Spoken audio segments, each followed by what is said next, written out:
Isang mapagpalang araw po sa ating lahat, mga idol. So i-update natin itong Villaverde project, mga idol, sapagkat last day po ngayong araw, ano po. So halos 2 weeks din po yung tropa dito. Yan, so bale yung ginawa namin dito, mga idol, una ay itong tiles. So una itong tiles, mga idol, hindi naman natin alam na magpapakisame po pala sila, ano. So yung unang pinasukat po kasi ay itong tiles. Kung nalaman sana natin na mas maaga na magpapakisame sila, so inuna na sana natin yung kisame.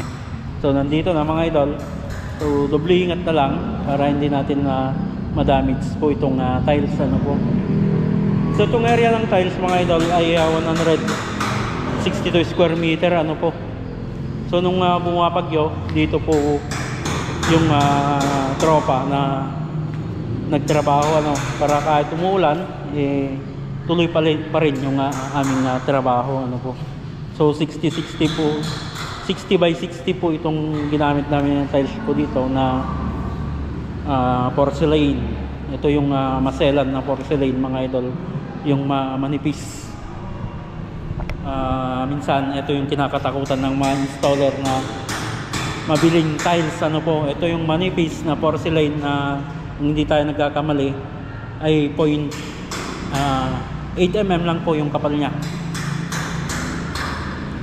Ang sakit po kasi nito, itong tiles po na ito, mga idol, ay yung tiles mismo yung bumibingkong kahit pulido yung pagkagawa, pagka-install niya, kahit gamitan pa yan ng additives, yung additive, meron yung tiles talaga yung bumibingkong. So hopefully, mga idol, ay huwag naman sanang mangyari dito. Then sa second week, mga idol, ay eto naman yung sa kisame. High ceiling po itong kisame. So metal paring ulit yung ginamit namin dito. Then hardaplex board. So may previous video tayo, mga idol, kung paano namin pre-name po ito. Balikan na lang natin, may konting tutorial tayo doon sa mga ano natin, sa mga framing.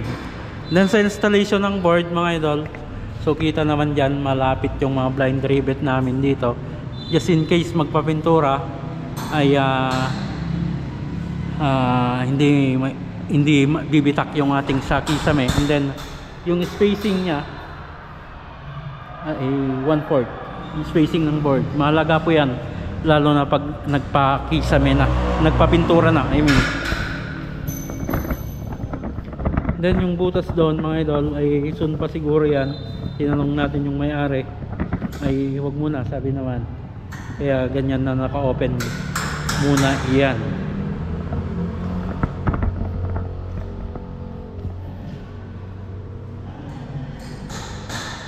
So halos ano po, yung pumasok po na board dito ay halos 60 pieces, mga idol. Ayan, o, maluwang. So bale, mga idol, soon to open na grocery store po ito. Sa mga subscriber natin around Villaverde, abangan nyo po yung opening po ng bagong grocery store ng Villaverde. Ang location po nito, Bintawan Sur, Villaverde, Nueva Vizcaya.